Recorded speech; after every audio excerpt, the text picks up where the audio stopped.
Allah itu berbeda dengan manusia, berbeda dengan makhluknya. Kalau makhluk butuh kawin, Allah nggak butuh kawin. Kalau makhluk butuh anak, Allah nggak punya anak. Kalau makhluk butuh tempat, gimana? Allah berarti gimana? Ya Allah nggak butuh tempat. Kalau makhluk butuh tempat, ya Allah nggak butuh tempat. Karena itu Tuhan di arsy itu salah. Kenapa kok salah? Karena kalau Allah di arsy berarti Allah butuhkan arsy. Berarti nggak kuasa dong. Sama dengan makhluknya dong. Karena itu Allah tuh nggak mungkin di arsy.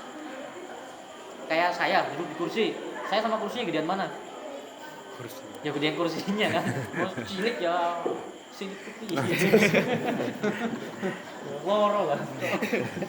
Ya, nggak mungkin kan? Karena itu kalau Allah duduk di arsy, arasnya lebih besar oleh Gusti Allah. Yang diduduki oleh Gusti Allah. Karena itu Allah itu nggak mungkin di arsy. Kenapa? Karena kalau Allah di arsy berarti Allah butuh arsy. Ya, keempat. Lalu yang kelima, Mukhalafatul hadits, yang kelima, qiyamu binafsi. Maksudnya qiyamu binafsi, Allah itu nggak butuh apapun. Allah tuh nggak butuh tempat kayak tadi, nggak butuh pengakuan, nggak butuh apapun. Allah tuh sombong wajar lah kalau Allah. Aku dewean iso. Makanya itu ada di hadis, seandainya semua orang beriman semua ya Allah nggak untung apa-apa. Semuanya kafir semua ya Allah nggak rugi apa-apa. Qiyamu binafsi, dewean aja. Ya. Itu yang kelima, yang keenam, wahdaniyah. Allah itu satu. Baik sifatnya, baik sifatnya, baik zatnya, baik pekerjaannya, afalnya. Maksudnya zatnya gimana? Kalau kita saya ini satu tapi tersusun kan? Ada tangan, ada kepala gitu. Ada ini. Kalau Allah tuh satu dan enggak tersusun. Karena kalau tersusun sama dengan makhluknya. Makanya Allah punya tangan enggak? Nah, itu harus hati-hati. Makanya menurut Asy'ari Allah itu ya tangan Allah itu maksudnya kekuasaan Allah kayak gitu. Nanti seterusnya kita bahas ini mukadimah doang. Malam ini mukadimah. Jadi itu 6 sifat yang kita pelajari malam ini.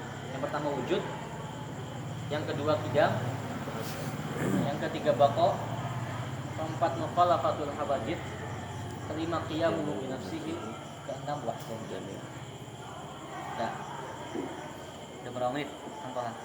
Oh, sudah 27, 28 Gus. Ya, sekarang diskusi dulu. Yang mau bertanya, monggo, yang enggak.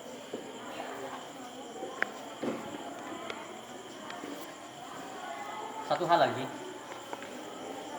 terkadang yang salah itu adalah pertanyaannya.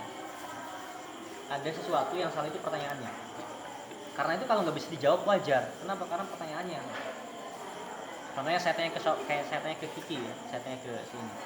Ki, tadi kamu terbang ke atas berapa puluh meter?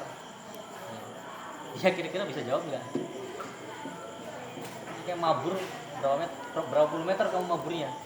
Nggak bakal bisa jawab. Kenapa? Karena dia nggak bisa terbang gitu. Nanya terbang ke manusia. Terus saya tanya, ini ikan ini manjat kelapanya yang mana? Manjat bawahnya? Ikan nggak mungkin manjat. Jadi yang salah itu pertanyaannya. Yang salah itu pertanyaan. Nah, termasuk dalam akidah, terkadang yang salah itu pertanyaannya. Kayak contohnya Allah itu di mana?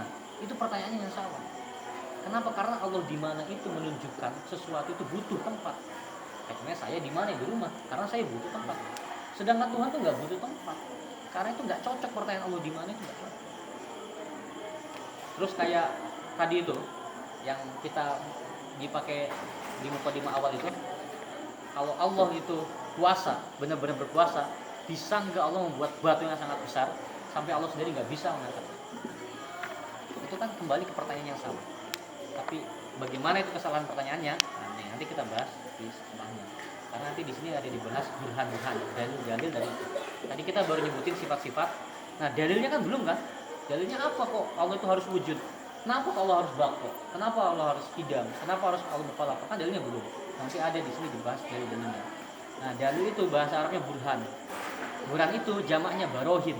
Makanya kitabnya dinamakan Ummul Barohin. Induknya dalil-dalil.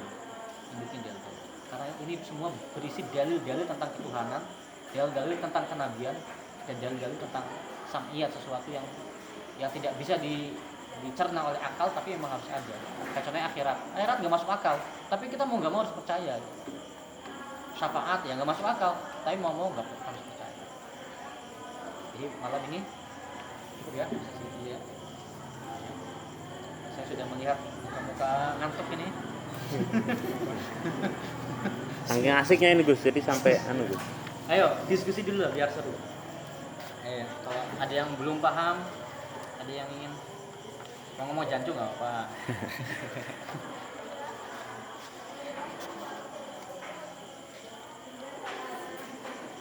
Kamu biasanya suka tanya Ndra, tanya sekarang Ndra. Kalau kalian nggak tanya, saya yang tanya. Itu pernah pas latihan ansor kayak gitu, latihan ansor di sana, lalu Diti kan nggak ada yang